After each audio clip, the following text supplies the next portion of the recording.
Okay, so welcome back to返學 DSE, and we are now at chapter 21 talking about respiration. After the discussion of photosynthesis, and you now know about molecular biology, and with the same pattern, we would like to understand the importance of respiration first. And the importance is that it releases the chemical energy stored in food. So traditionally, we would like to compare two processes, that is the burning and also respirations, based on the enzyme, whether the respiration is requiring the enzyme but not burning, and also the rate, and also how many steps, whether it's multiple step or a single step, and also regarding the energy conversion for burning and respiration. And students are recommended to have a thought about this first. And as for respiration, it is a controlled oxidative breakdown of food, and it contains a lot of steps, and each steps are monitored or regulated by specific enzymes, and it occurs in all living organisms because all organisms will require energy in order to stay alive, and glucose will be the most common substrate in order to start this cycle. As for the currency of energy, we will use ATP. That is, if we have ATP, we have energy, and it is used for movement, synthesis, and also transport. However, for ATP, it cannot be transported, but glucose can. So you can transport glucose to the cell, and then the cell have to undergo respiration to generate ATP. So what is the relationship between respiration and also photosynthesis? It is a cycle of materials, because for photosynthesis it makes food, and then respiration it breaks down food. And also they are involved in the flow of energy, that is from the sun to the plant and then to organisms. However, remember, for energy, it is never a cycle of energy, because energy cannot be recycled. There is a continuous loss of energy to the atmosphere or the surrounding. As for the site of respiration, the first stage occur in the cytoplasm, while the remaining steps occur in the mitochondria, and they are all regulated by the presence of enzymes. So if mitochondria is that important, let's study about mitochondria. Mitochondria is a double membrane organelle, and the outer membrane will control the movement of substance, while the inner membrane is highly folded to form cisterna, which is packed with enzyme, and they will be used in respiration. As for the mitochondrial matrix, that is the liquid-like component in the mitochondria, it also contains enzyme, which is involved in the respiration, and it provides a fluid medium for reactions. So what are the cells with a lot of mitochondria? Here are some examples: liver cell, muscle cell, synaptic nodes, and also epithelial cells of intestinal venous. And you have to understand why each of them will contain mitochondria. The ultimate reason will be they all require energy. However, what is the energy used for? It is something that you have to think of also. So here is the simplified aerobic respiration. If we take glucose as the first substrate to start the whole process, first it will undergo glycolysis in the cytoplasm, and it will generate ATP. And the second step is the Krebs cycle, which takes place in the mitochondrial matrix. There is the liquid in the mitochondria, and it will generate ATP and also carbon dioxide. And the final step will be the oxidative phosphorylation. It takes place on the inner membrane of mitochondria, so as indicated in the red arrow, and it will generate ATP and also water. So how about glycolysis? That is the first step. It doesn't require any oxygen, and it is the breakdown of glucose to tau phosphate, which is a friend you learn in photosynthesis. And then the tau phosphate will be oxidized to form pyruvate, and it is the starting materials for the Krebs cycle. And it will also form NADH. So here is the conversion from glucose to pyruvate. First, the glucose will be converted to tau phosphate. The presence of the phosphate group is contributed by the ATP, and then this tau phosphate is actually 3C, that is 3 carbon, and glucose is 6 carbon, so it's breaking down into 2 tau phosphate, and the tau phosphate will be converted to pyruvate, which is also a 3C compound, and during the conversion, 4 ATP will be generated, and also 2 NADH will be generated.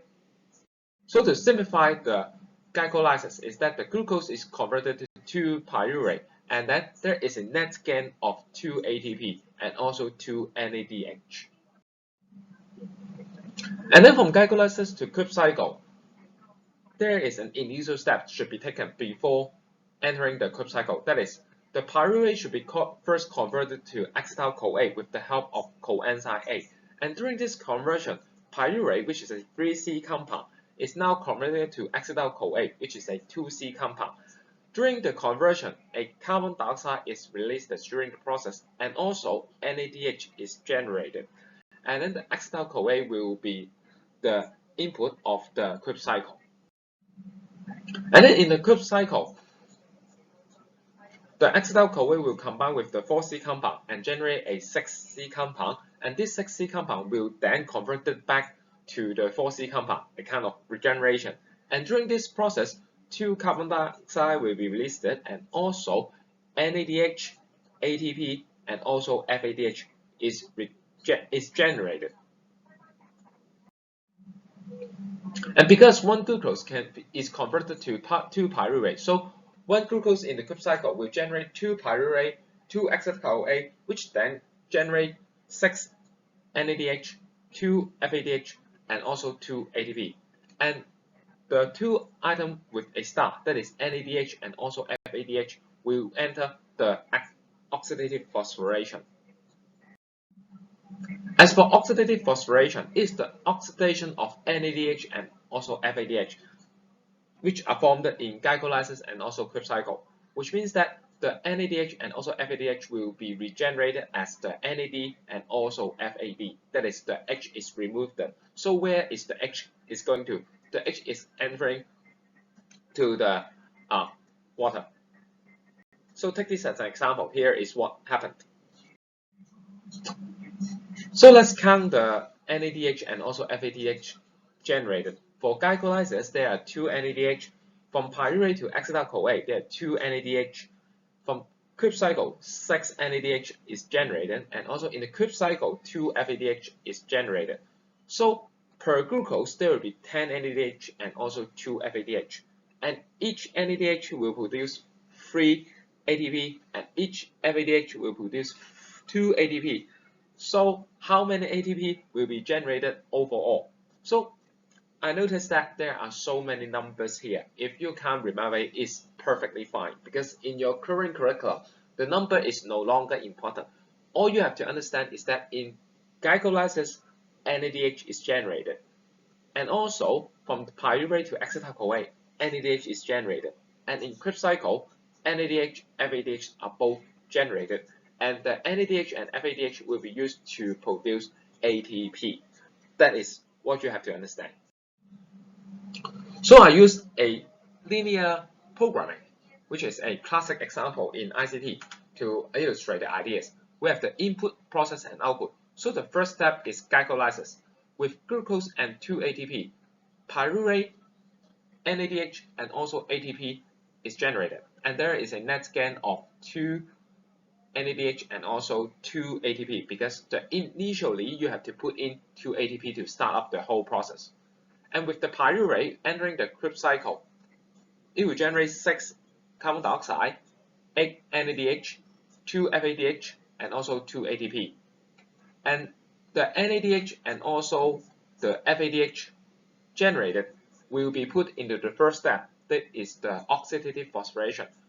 With oxygen, ATP is generated and also water is generated, and the NADH and FAD are regenerated. So this is the linear form of summarizing the whole for respiration. Aerobic respiration, I have to be specific. So comparing the aerobic respiration and photosynthesis, there is a different insight, and also there is different type of metabolism, because for respiration is a catabolic reaction, this breaking down of a complex compound, while for photosynthesis is anabolic, because it's the synthesis of a complex compound.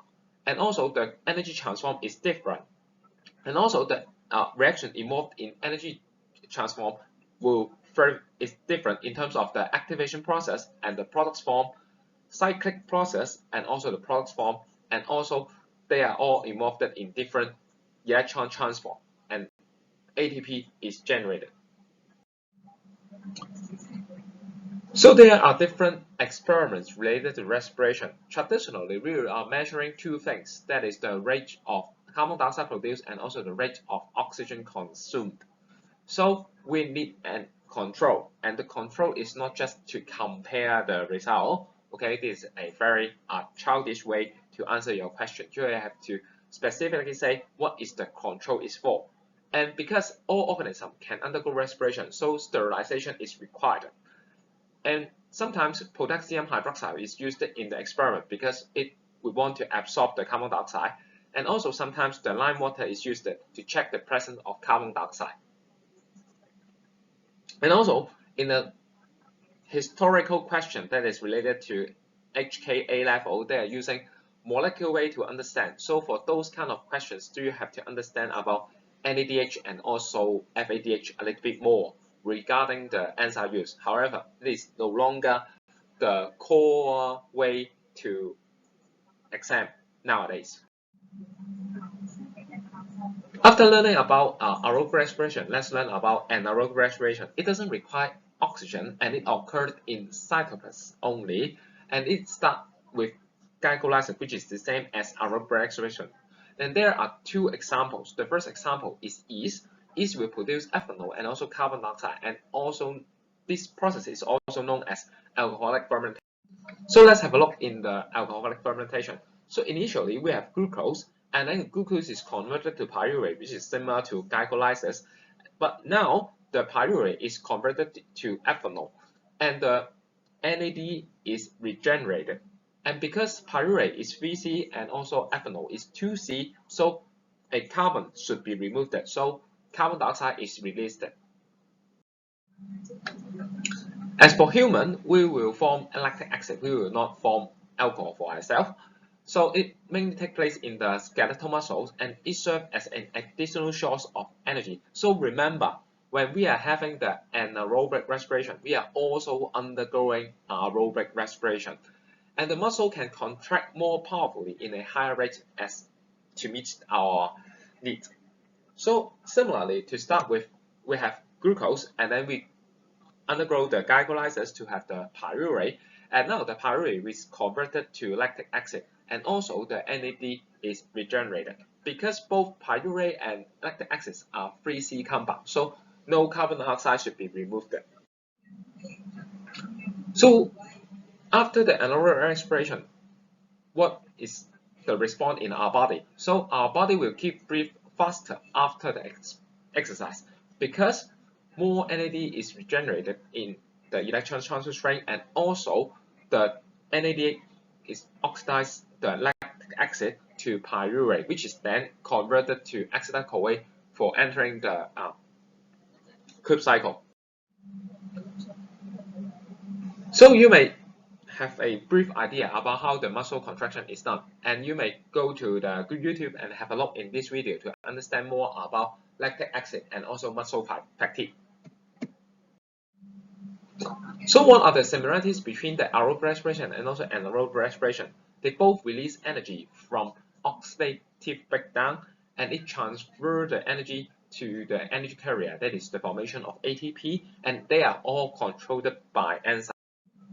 However, there are also differences between two respiration with respect to site, oxygen demand, breakdown percentage, and also the amount of ATP formed. And some students may wonder, is that really after the aerobic respiration, 38 molecules of ATP is also formed?